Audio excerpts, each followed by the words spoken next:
So what I'm going to do for you in this video is share with you the dark side of self-improvement. And what you'll often find is that as you grow and as you evolve, you will more than likely lose friends.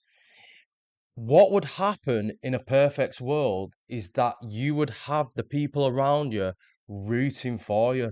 They would want you to succeed. But you know yourself, the world that we live in is far from perfect. And sometimes it's the people closest to you that can hurt you the most. And this is where the crab mentality or crabs in a bucket mentality comes in.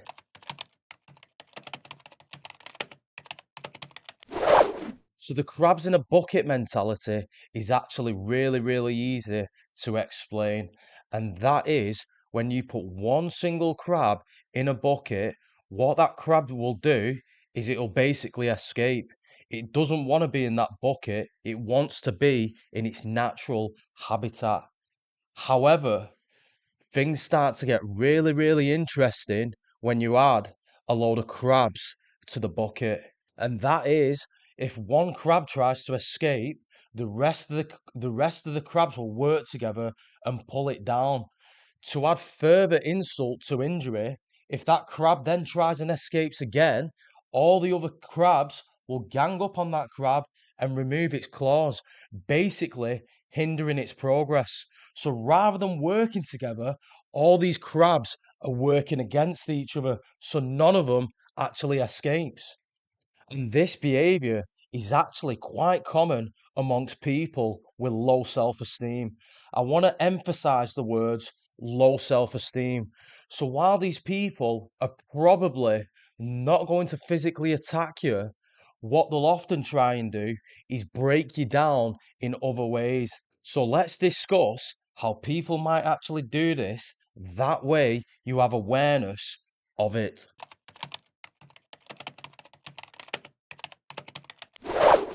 I'm pretty sure you'll agree with me when I say this, and that is we often go to our friends and loved ones for advice, especially when starting something new. However, if you approach someone with low self-esteem and someone with a crabs in a bucket mentality, they might dissuade you from pursuing that goal. They might tell you that that goal is impossible. So while that person has not physically attacked you like a crab, what they have done is planted a seed of doubt into your mind. And for some people, that seed of doubt can be enough to stop that person from pursuing that goal. And before we move on to the next point, I want to make this super clear. And that is, I'm not saying that every single person that plants this seed of doubt is doing this purposefully and out of spite. A lot of the times, this can be subconscious.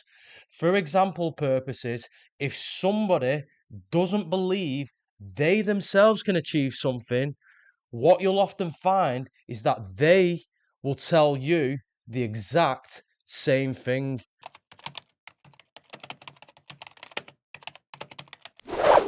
What you'll often see with people with a crab bucket mentality is that they'll often use peer pressure to drag down their peers.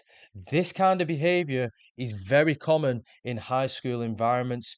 Peer pressure can actually be a very effective way to get people to conform because at the end of the day, nobody wants to be ostracized. So let's say, for example purposes, you hang around with a bunch of people that like to party and do drugs. And let's say all in a sudden you've decided that this lifestyle is not for you.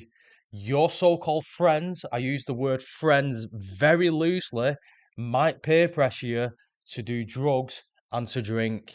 So just like crabs in a bucket, they are pulling you down. They are bringing you down to their level.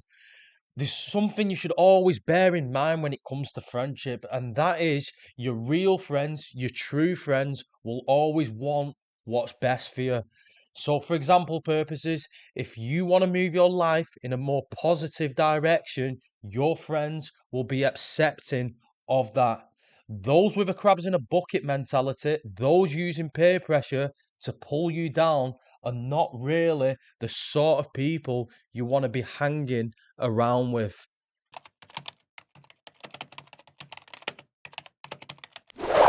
So if you achieve something in life, how do those in your inner circle respond?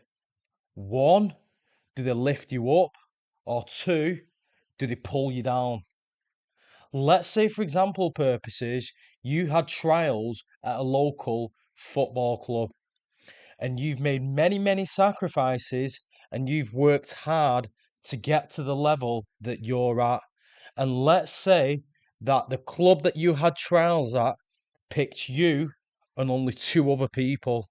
So later down the line, what you do is you tell one of your close friends, you share the good news. And what he says in response to this is, "Oh, you got lucky there, mate." Even though he knows how hard you've worked and the sacrifices that you have made, rather than saying to you, "You know what, fair play, mate, you've worked hard for that, you deserve it," he turns around and says to you, "You got lucky." How fucking convenient.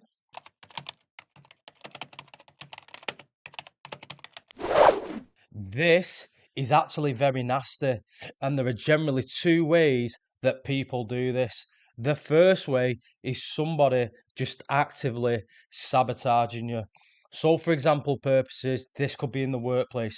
This could be a boss basically just setting you up to fail. So, this could be a boss just giving you deadlines, just giving you tasks with little to zero support. The second way that this can happen is basically people just spreading rumors about you. So another example of this again could be in the workplace, and that is, let's say you're working and there's a girl there and she's took a liking to you. When she's around you, she's super animated, super friendly, super smiley. Yet the guys that you work with start to notice this, and this causes a little bit of jealousy.